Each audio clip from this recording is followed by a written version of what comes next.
Assalamualaikum warahmatullahi wabarakatuh. Perkenalkan, nama saya Muhammad Budi Haryansa, NIM 20203860202007 dari Prodi Ekonomi Syariah. Pada kesempatan ini saya akan menjelaskan atau memaparkan jawaban saya terkait soal UAS, mata kuliah Sistem Moneter Islam. Adapun jawabannya sebagai berikut. Baik, untuk pertanyaan pertama yaitu menjelaskan yang dimaksud dengan teori permintaan uang dalam ekonomi Islam. Dalam Islam, fungsi permintaan uang itu hanya dikenal dua motif saja, yaitu motif transaksi dan motif berjaga-jaga. Karena motif yang mengarah kepada spekulasi dilarang dalam Islam, sehingga instrumen-instrumen moneter yang dihadirkan dalam penggunaan variabel diharapkan tidak mengarah kepada motif-motif spekulasi. Adapun teori permintaan uang menurut tiga mazhab ekonomi Islam yaitu sebagai berikut. Yang pertama, menurut mazhab Iktishaduna, yaitu berpendapat bahwa permintaan uang adalah fungsi dari tingkat pendapatan rasio yang tangguh terhadap harga tunai. Kemudian menurut mazhab uang alternatif mengatakan bahwa Islam menganggap bahwa perubahan nilai tambah terhadap ekonomi tidak dapat didasarkan semata-mata pada perubahan waktu, sehingga nilai tambah uang terjadi jika dan hanya jika ada permanfaatan terhadap secara ekonomi selama uang tersebut dipergunakan. Kemudian menurut mazhab mainstream, yaitu berdasarkan landasan filosofisnya dari teori dasar permintaan uang ini adalah Islam mengarahkan sumber-sumber daya yang ada agar dialokasikan secara maksimum dan efisien, di mana pelanggaran hoarding money atau penimbunan kekayaan merupakan suatu kejahatan dalam penggunaan uang yang harus diperangi. Selanjutnya itu pertanyaan kedua terkait konsep struktur dan kebijakan moneter dalam ekonomi Islam. Adapun konsep dan strukturnya itu adalah kebijakan moneter Islam harus bebas dari unsur-unsur riba dan bunga bank, di mana dalam Islam riba yang termasuk di dalamnya bunga bank diharamkan secara tegas. Dengan adanya pengharaman ini, maka bunga bank yang ada dalam ekonomi kapitalis menjadi instrumen utama manajemen moneter menjadi tidak berlaku lagi. Selanjutnya itu adalah pertanyaan yang ketiga, yaitu terkait konsep kebijakan dan instrumen moneter dalam ekonomi Islam. Adapun konsep instrumen moneter Islam itu dikhususkan untuk memiliki fungsi diantaranya, yaitu menjaga keseimbangan antara sektor real dan sektor keuangan dalam suatu perekonomian, kemudian mencegah penumpukan dan pelipat gandaan uang tanpa dilandasi kegiatan produktif di sektor real.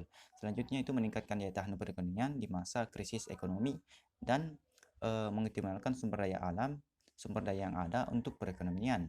Adapun instrumen moneter itu, sistem moneter Islam itu dibedakan lagi berdasarkan tiga mazhab, yaitu mazhab pertama, yaitu mazhab Iqtishaduna, di mana jumlah uang yang beredar merupakan elastis sempurna, bahkan pemerintah tidak memiliki otoritas moneter tertinggi untuk mengintervensi jumlah uang yang beredar.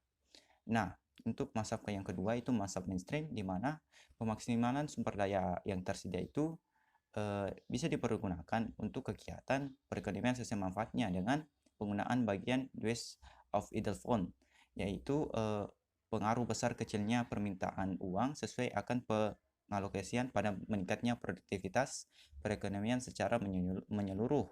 Adapun mazhab yang ketiga yaitu mazhab alternatif menjelaskan bahwa menjabarkan kebijakan moneter melalui syuratik proses, yakni suatu kebijakan yang diperoleh oleh otoritas moneter merupakan hasil dari kesepakatan sebelumnya dengan otoritas sektor real, di mana hal ini bertujuan agar terciptanya harmonisasi akan kebijakan moneter dengan sektor real.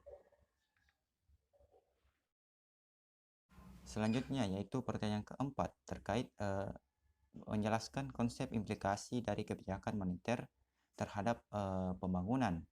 Adapun konsep dari kebijakan moneter itu memiliki dampak di antaranya, yaitu pertama, dampak pembangunan ekonomi yang dihasilkan dan terjadi akibat dari kebijakan moneter yang dilaksanakan dengan tanpa tindakan-tindakan aktif yang ditunjukkan untuk pertumbuhan pembangunan ekonomi.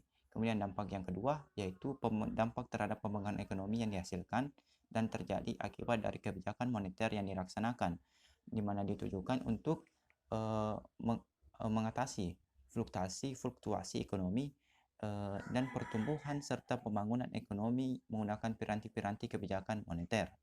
Salah satu implikasinya yaitu pada penghapusan bunga sebagai piranti atau alat kebijakan moneter dan sebagai harga dari modal.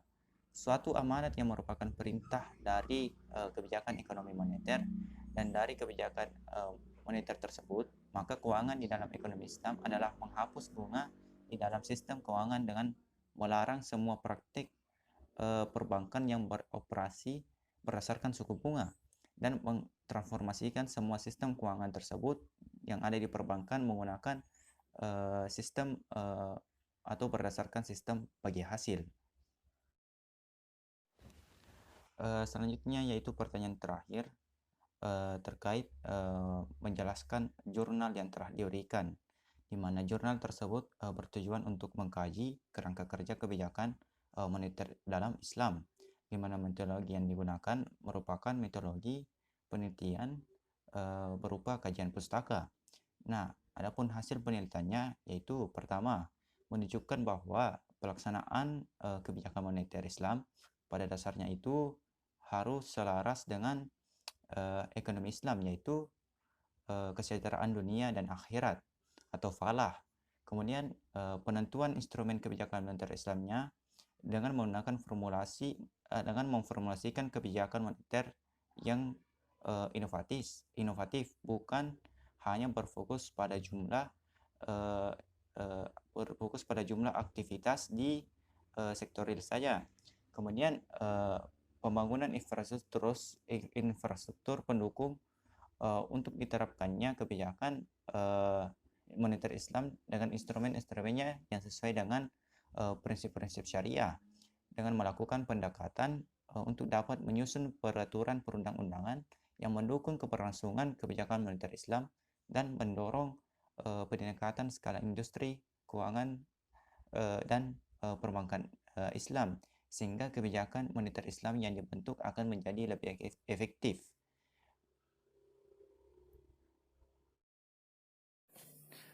Baik, itulah tadi jawaban dari saya. Mohon maaf bila ada kesalahan pengucapan kata. Wabillahi taufiq wal hidayah. Wassalamualaikum warahmatullahi wabarakatuh.